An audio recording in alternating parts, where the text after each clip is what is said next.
Esan Southeast local government. But relatives of the victims have since taken to social media to dispute that account, alleging that security forces were not involved in the release and arrived only after the ransom had been paid. Some family members named their kidnapped relatives and detailed how communities mobilized funds for the ransom. They questioned why the police would mislead citizens by claiming a successful rescue.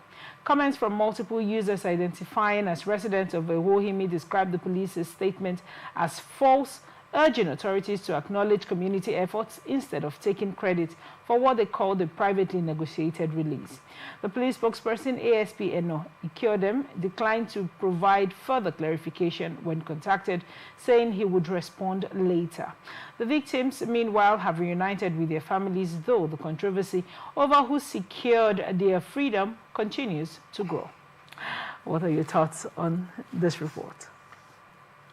You know, over time, you notice that there is a trust deficit between the people and the government, whether that government be security agencies or other institutions of government. And this type of stories helps to exacerbate it.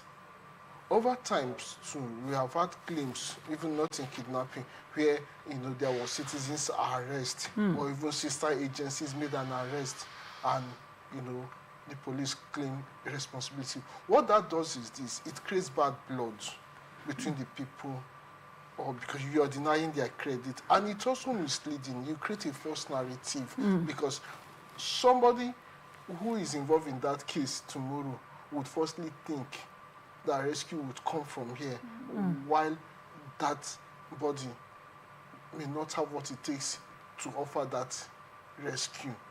So I mean, to even say the spokesman was called, he said he will respond later. If there are facts to it's such a weighty matter, what are you responding later? Come out with the facts, how the operations was carried out. I mean, even in announcing the successful rescue, you would have detailed how the operation was carried out. And these families, it could be painful to them. We don't know how they gathered those money. Maybe people, we have seen situations where people call for something like GoFundMe, even though they may not use the GoFundMe, but, asking people to contribute, and after making those efforts to get money, you say, let's give an example. If you have a relative or something outside of the country who supported in this fund, and the family collected this money and pay, and the agency come out to make an announcement that they rescued the people, that person will feel defrauded by the family. He will feel the family has taken advantage of him, which is not the truth. So this is why, I say this to say, in case people who wonder why would the family go that length, because they made an effort, they probably raised money, and you're denying their effort. It is only when you acknowledge people's effort that you can work with them, that you can collaborate with them, that you can even know, who collected this ransom, and maybe see where you can remedy this situation. So I think this is not a very fantastic one for security agency to lay claim to what they have not done. In the grand scheme of things, you said a lot of, elaborated fully on this particular matter. But in the grand scheme of things, you notice that since Nigeria was declared a country of particular concern, we've had a lot of revelations as regards technically, now winning the war against insurgency and banditry. We have lots of, rolling reports on winning. Let's say taking some steps on winning the battle, because when you take steps, you're aiming to win at the end of the day, I guess. So now, when these efforts are now being put in, we are having more feedback from security agencies. We're able to, you see feedbacks on the website and the X handle for the military, where there are constant updates as regards this is what we have done, this is how far we have gone. But with reports like this and the family calling out the Nigerian police force to say, oh no, we got ourselves out. Do you think that this constant need or, speed to report an incident by the police, as carried out by the police in this case, do you think it is basically to try to get the trust of the citizens back, as opposed to giving us credible feedback on actions? You don't try to get a person whose trust you've already betrayed. If I betray you, the way to win back your trust is not by further betraying you. It's by telling the truth, no matter how painful that truth is. You will see that, okay, this guy is even telling the truth, no matter, even if it is not a palatable truth. If I keep telling lies, I'm only creating a situation where you stand a chance of finding out that these are lies, and the gulf expand further. Now, as it stands now, even the effort that I've recorded over the few days since the declaration by the US president, not many people still believe them. Some think it's an attempt to hoodwink, to make a make-believe. Now, if those category of people who think it's a make-believe hear this type of story, and it goes that this story is true, they'll just say, I told you. This is the danger of, not telling the right story. Another question that has been raised with this recent effort, as good as they are, is that why did we have to wait till now? Does it mean these capacities were always there and we didn't use it? So if yes, why were they not used? Do you think it's more of a case of being underreported as opposed to the... No, it is not a case of being underreported. It goes to what I've always believed. You see, the case of insurgency in Nigeria, and indeed most other crimes that happen in Nigeria, it is not necessarily because government don't have the power to tackle them, but because in most cases, government lack the political will to act, and in some cases, they are sheer complacency. Government is complicit, especially in cases of corruption.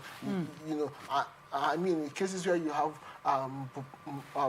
security budgeted fund misappropriated, it helps to compound the situation. So it is not just about the capacity.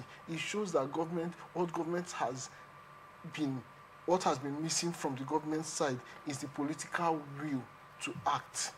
Maybe now, because something that looks bigger is upon the system, unfortunately so, then a political will seems to have emerged to act. Thank you so much for your insight on that report. Photos from a youth empowerment program in Roni local government area of Jigawa State have gone viral, drawing sharp criticism over his choice of beneficiaries and approach to empowerment. The event, organized by APC chairman Dr. Abba Yao, showed elderly men receiving wheelbarrows loaded with jerrycans as part of the empowerment package. Despite being branded a youth program, most recipients appeared to be senior citizens. Shared on social media as users ridiculed the initiative for its irony and lack of direction. Critics said the program reflected a wider pattern of local government empowerment efforts that rely on token distributions rather than sustainable investments in education, digital skills, or entrepreneurship. Observers say the trend raises deeper concerns about how government empowerment projects often fail to address youth unemployment, poverty, and innovation gaps across Nigeria. This was posted on social media, and the media has been on a frenzy with this report. What are your thoughts on this? At this point, I'm forced to ask, what is the meaning of empowerment? What does it mean to be empowered? To be empowered suggests that one is in a place of disadvantage. You want to, give the person some strength, some power to act. I may not give you a dictionary definition, but you're adding power to me, economic power. Now, for me now, the concern is, much as that is very valid observation, that those even seen in the pictures are not youth. But what if they were youth? What are they supposed to do with those gallons of jerry can, those water cans and the cart pushing? What are they supposed to do with it? What kind of empowerment is that in the 21st century, rather than thinking of giving people borehole and other forms of good drinkable water? You're giving people carts to go maybe from one distant stream to fetch water and come on. It shows that, you know, I saw the pictures, I saw the videos. What was even worrisome beyond the guy who gave it is that those who received it acted as though they have been done a favor. This is they have been empowered. There's an empowerment. This is something you would have given to somebody without food. If I decide to give you some gallons of jerry can, whether empty or filled with whatever I can fill it with, I bet you we don't need a picture for me to give you that gallons of so are you saying and this is a political office? Are you saying the issue is not the jerry can, but the fact that the pictures were taken for the jerry can handling?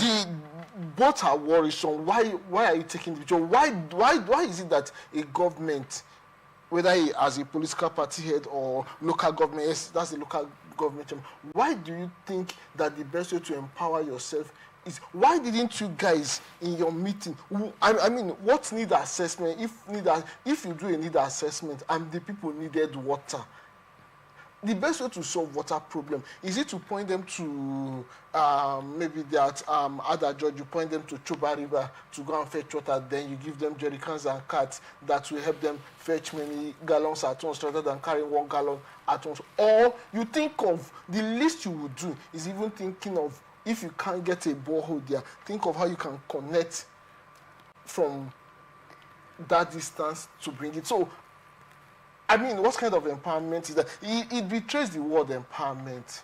The word empowerment ought not to have come in there at all. It should have just been that, oh, somebody gave some gallons of water to some people, or some, not even gallons of water, empty gallons to some people. It's not empowering. It's not something a government official should do, even a government official of the least kind.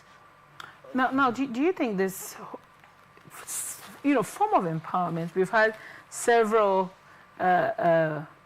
photo sessions of empowerment in Nigeria over time. Which is what they actually meant to achieve, photos. Yeah, we've had, while we have the photos, of course, these things go forth. We've come from the era of where Okadas were given. Let me even ask you,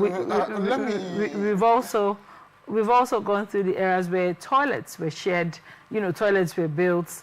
We've gone to mini bridges, from a gutter jump over bridge. We've had several records, but do you think that the challenge we currently have, because of how people on social media were really displeased with this project and, asking the question, is this the best we can do?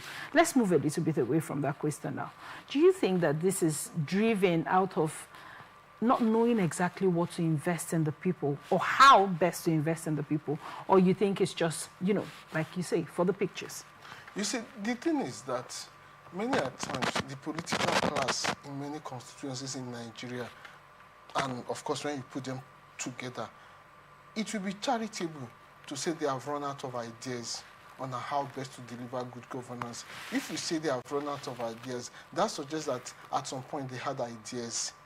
For most of them, they never really had idea. They have not even conceptualized good governance. For them, governance is about,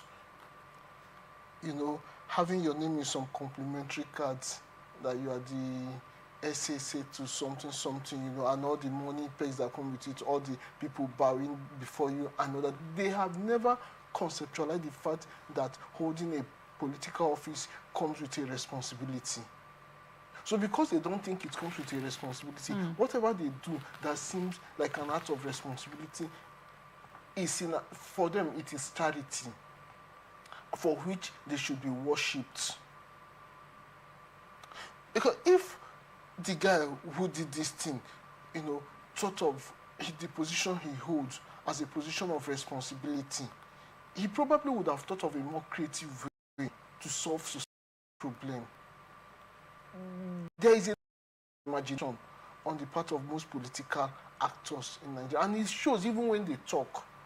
When they come before we have seen campaigns in this country where people come, you think it's a nightclub or maybe a dance show. All they do is dancing, and so there's a lack of imagination. They have not conceptualized how best to move. In fact, they don't even think it is their responsibility to move their people. forward. Do you think they get to find out the pain points of the citizenry, people from these constituencies? You know, find out from the people, how can we make your lives better?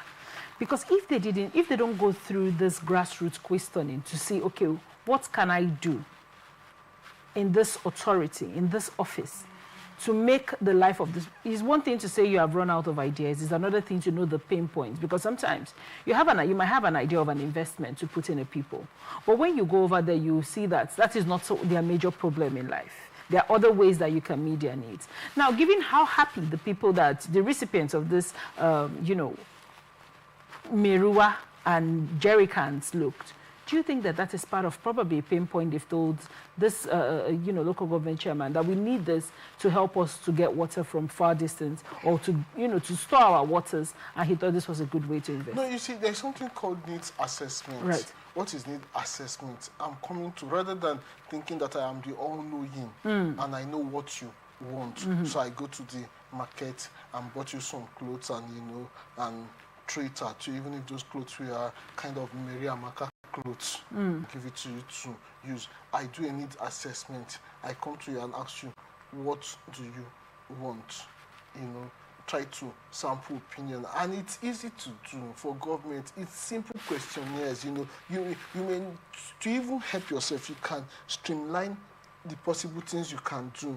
As a government, you have maybe 10 million naira for project. What can 10 million? You select some items and people choose what they can do. And also, by carefully observing the pattern in that society or your constituency, you can tell what their utmost need is or what would need them. Now, if peradventure the people need water, this is 21st century, this is 2025, this is not 19 or 1845, this is 2025. The people need water. The best way to give them water is not to point them to one distant river where they will carry jerry can.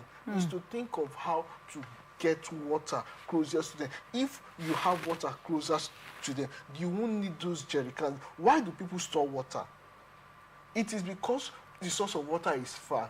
Go check anywhere people have water within reach. They don't have many cans to store water because you can always get it available. But in situations where government dig boreholes that are not meant to produce water, then people will still need their jerry can because the boreholes were not meant to produce water. So why the commissioning last? People rush to get water because they know that after the media and everybody leaves, the water is also living with the people that came. So this shows a lack of imagination from the political office holder for whoever organized that thing. And annoyingly, you may be shocked to know how much, if they tell you how much they have spent in buying those jerry cans, you'll be shocked. Right. Thank you so much for your insight on that report. Ghana Police Service has released an update on the death of a 16-year-old footballer, Rasford Wusu Ansah, who allegedly died after being sexually abused by his coach, Ayas Ibrahim. According to police, medical documents submitted by the boy's mother show he had been receiving treatment for liver and kidney conditions at 2 hospitals in Kumasi before his death. Authorities say they have requested official medical reports from the Komfo Ankoi Teaching Hospital and the Maternal and Child Health Hospital to confirm the validity of the claims. The police noted that both facilities had previously treated the teenager, and court orders have been issued to compel them to release the records after earlier requests were declined. Meanwhile, coach Ayas Ibrahim, who was arrested over the alleged abuse, has now been released on bail and is expected to continue reporting to the CID headquarters as investigations proceed. In a world where we have talented young children, in Port Harcourt now currently we have, we have schools now for children that want to play football, and they, of course, sports academies, and of course they have a coach. And this happens to this boy. According to the mother, she said the boy mentioned to her before his passing that he was being sodomized by his coach since he was 13. He died at 16. What are your thoughts on this report?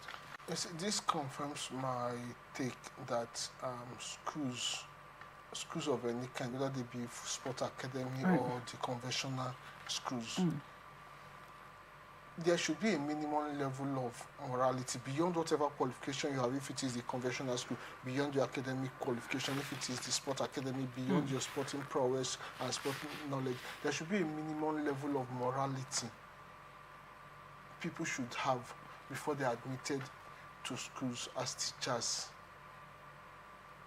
Because your moral, the morality you possess will reflect on how you deal with the children, the people you teach. Why we have cases of, issues of, sexual abuse and sexual harassment within schools, whether they be at the universities or primary school, like in this case, sport academy, is because we have people who are morally bankrupt in such system. I mean, if this guy have a little bit of morality, he wouldn't have done what he did, even if he wanted gay relationship in most African countries are not accepted. But if in the way that such are accepted, at least he would have stayed dead and now whom he consent. Well, I mean, his consent.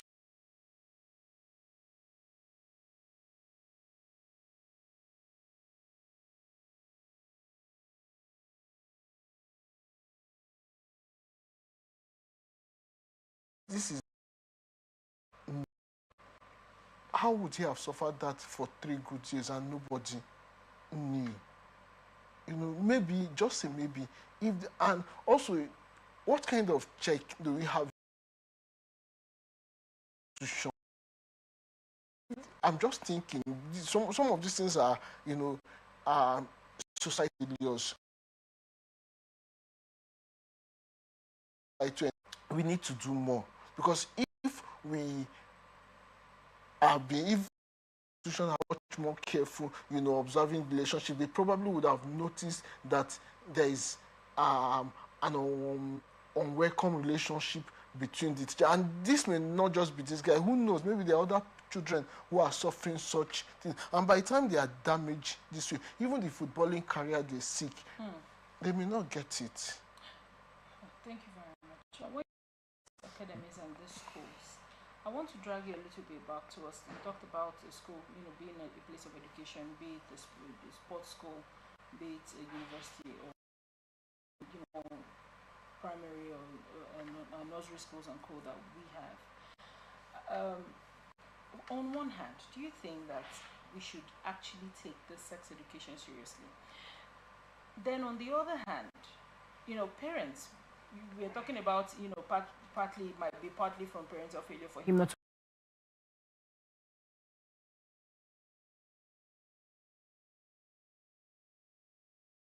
to experience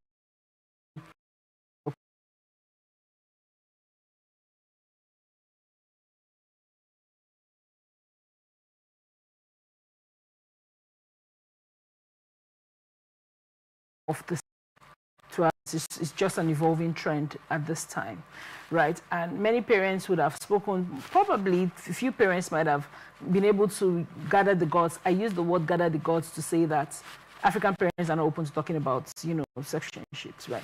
Now, they might have gathered the guts at some point to say, okay, stay away from girls stay away from boys. I mean, growing up, we had if they touch you, you were pregnant, scare, which worked. But I feel that many parents are not well informed as regards what the current trends are. This lady might have taken her son, he's a man, and his man is a man that is still training him, so there is no need to bother. Do you think that we should evolve and begin to embrace this as our current reality, where, children are not only taught in a one-sided way, because whether it's being punished by the society when you engage in it, or the society is frowning about it, or there's a jail time, you cannot argue that square relationships, sodomy, and all this sexual, lesbian relationships are currently a growing trend. How do you think we should address it from the grassroots all the way up? The price to pay for continuous protection, security of your rights and even your safety is internal vigilance. You can't be too vigilant that you need to relax your vigilance. No, I said that to say this. Yes, in time past, some things were not, openly known in our world. But as the world evolves, certain things begin and become obvious. It is incumbent on the people who live in the world, you and I, to also follow the dynamism of the world. Be abreast with what is happening around you. You may not necessarily flow with the trend, but having a knowledge of what is happening would save you. Like you rightly said, people will talk about sexual abuse from the perspective of the opposite sex. Stay some pull from me because you're of the opposite sex. But the world we live in today, sexual abuse, harassment, and all that has gone just beyond something of the you receive from the opposite sex, even within people of same sex, because there are those who prefer people of the same sex, unfortunately. So it's also high time, as you talk to children, as you are careful about sexual abuse, you also open your eyes and mind that this sexual abuse can also come from people of the same sex. So the same way you view with, you are curious about observing the relationship between that male teacher and that female student, you can also be careful to notice any unusual relationship between a female student and a female teacher, a male student and a male teacher, especially if there are reasons to suspect. I mean, they may not even give you reason, but it's just being careful, just draw the line, draw the boundary that, and people should be trained also, taught to say, okay, there's a boundary. For example, the part of your body that is called private part. They are not private parts just to the female person. Even if you're a male with me, there are certain parts of my body you shouldn't touch. Right. The moment you touch it, I should be at I've gone at the days when I feel like, oh, it's only a lady that you should be careful of, or it's only, for ladies, only a man you should be careful about. You just know that certain kind of behavior should be watched out, and the moment you notice it, you raise the alarm. Never mind, and people should also be taught, especially children should be taught that never listen to anybody that tell you not to tell anybody. I mean, for whatever I'm doing to you, once there is that caveat, don't tell anybody. It's a red flag. If it is something good, why really do why you are dealing with an underage, why do you want him not to, or her not to tell, other people, especially his parents, knowing that they have control over such, the person is a minor. I mean, all minors are under parental control there, or some form of guidance. So why do you want anybody that tells a minor not to tell his parents about something? Something is wrong about that. Thank you so much for your insight on that report. And this is where we wrap it up on this episode of Atlantic Society Watch. Thank you, Chuki Ikichukwu, for coming on the show and giving us good insights. We are open for sponsorship of this program, jingles and advert placements, news and events coverage, personality, society and political interviews, product, service promotions, and commercials. Watch us live on www.atlanticnetwork.tv. We're also on Apple TV channel 205, Limex TV platform, Ifestec platform, Apple TV, Niger TV, and Iroko TV. Connect with us on all our ATN socials. Subscribe, like, and share. Facebook and YouTube, Atlantic Television Network. Instagram and TikTok, Atlantic TV Network 1. We're on X on Atlantic TV Net. Remember that peace and unity are the pathways to progress. Thank you so much for watching. My name is Otaria Benjamin. Stay with us. Up next is International Tidbits.